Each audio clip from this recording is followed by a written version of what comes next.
যাকে এত ভালোবাসার পরও জীবন সঙ্গী হিসেবে পাননি, তাকে নিয়ে আর আফসোস করবেন না।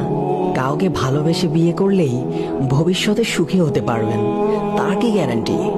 মানুষ পরিবর্তন হয়ে যায়, হয়তো কারো দেয়া আঘাতে, নয়তো অন্য কোনো কারণে। কারোর পছন্দের মানুষ হওয়াটা সহজ, কিন্তু সারা জীবন কারোর পছন্দের মানুষ হয়ে থাকাটা খুবই কঠিন।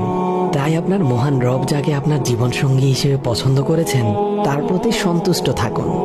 তাকে প্রাণ উজাড় করে ভালোবাসুন, কারণ সে আল্লাহর পক্ষ থেকে আপনার জন্য একটি বিশেষ উপহার।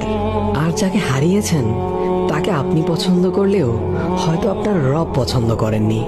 তাহলে আসুন একজন উত্তম জীবনসঙ্গীর জন্য মহান দাদা দয়াময় আল্লাহর কাছে মন উজাড় করে দোয়া করি। আল্লাহ আমাদের সকলকে এমন জীবনসঙ্গী দান করুন যাকে এত ভালোবাসার পরও জীবনসঙ্গী হিসেবে পাননি, তাকে নিয়ে আর আফসোস করবেন না।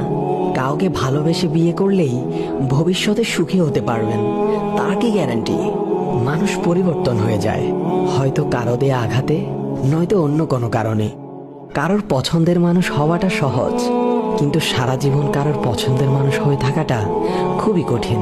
তাই আপনার মহান রব যাকে আপনার জীবনসঙ্গী হিসেবে পছন্দ করেছেন, তার প্রতি সন্তুষ্ট থাকুন। তাকে প্রাণ উজাড় করে ভালোবাসুন, কারণ সে আল্লাহর পক্ষ থেকে আপনার জন্য একটি বিশেষ উপহার। আর যাকে হারিয়েছেন, তাকে আপনি পছন্দ করলেও হয়তো আপনার রব পছন্দ করেননি। তাহলে আসুন একজন উত্তম জীবনসঙ্গীর জন্য মহান দাদা দয়াময় আল্লাহর কাছে মন উজাড় করে দোয়া করি। আল্লাহ আমাদের সকলকে এমন জীবনসঙ্গী দান করুন